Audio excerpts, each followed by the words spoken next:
So in today's video, why I eat sauerkraut and fermented foods 7 days a week. Roll the titles. For the record, I'm done trying to make y'all comfortable. For the record, you ain't trying to grow, then it's done for you.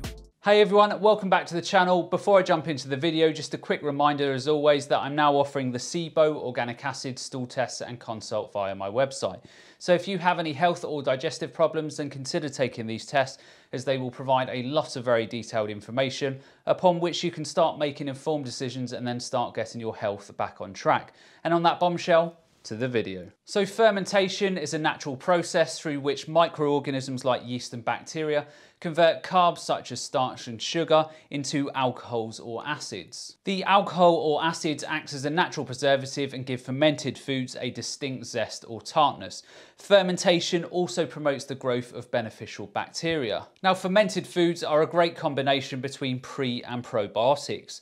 A lot of fermented foods contain vegetables where you have the fibre component, so the prebiotic elements where you give the bacteria in the gut food to feed on, and also within fermented foods you have the probiotics. The probiotic elements of fermented foods enables you to put beneficial bacteria into the gut and also increase the diversity of your gut flora. Now, there are a number of conditions in the gut where you should probably avoid fermented foods. So for example, if you have something like small intestinal bacterial overgrowth, where in some people fermented foods can fuel the bacterial overgrowth. Or you may have something like histamine intolerance, where you will need to avoid histamine-rich foods until you have resolved your histamine issues. Now, if you consume fermented foods when you have health issues, and you get anything more than slight gas and bloating, then stop consuming them and figure out what's going on, particularly if you have symptoms such as cramping, skin issues, headaches, dizziness, hives, brain fog, or even shortness of breath.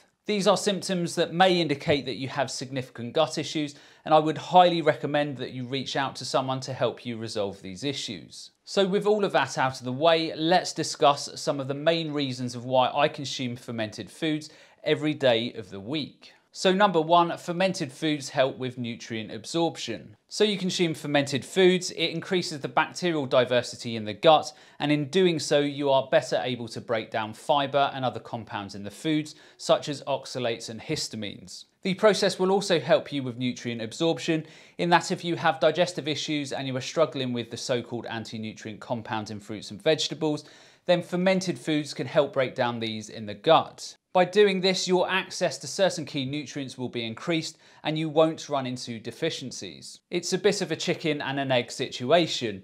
If you have gut issues and you can't break down the food correctly, then you won't get sufficient nutrition to help repair the gut and you will always be chasing your tail. Number two is less gas and bloating. So for people with dysbiosis issues and the wrong type of bacteria in the gut, then this can cause the excessive fermentation of fibre and carbohydrates, which will lead to a lot of gas and bloating. Therefore, for some people, when they consume fermented foods, the bacteria will travel to the colon and crowd out and scavenge out some of the unwanted microbes, which after a period of time can reduce the gas and bloating. Number three is by consuming fermented foods, you will increase the amount of acetylcholine in the gut. So acetylcholine causes the muscles of the digestive organs to squeeze with more force and increase the push of food and juices through the digestive tract. And on top of this, acetylcholine also causes the stomach and pancreas to produce more digestive enzymes. So number four is lactic acid, and this is one of the main benefits of consuming fermented foods on a regular basis.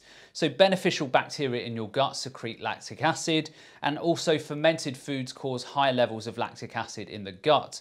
Pathogenic microbes do not thrive in lactic acid-rich environments.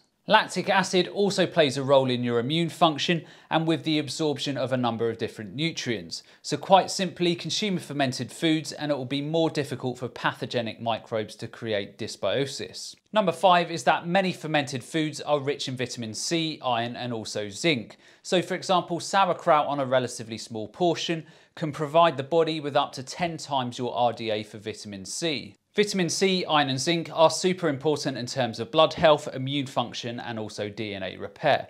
So consuming fermented foods on a regular basis can help you hit your RDAs for many key nutrients. Number 6 is that eating fermented foods can increase the production of vitamin K2 in your body.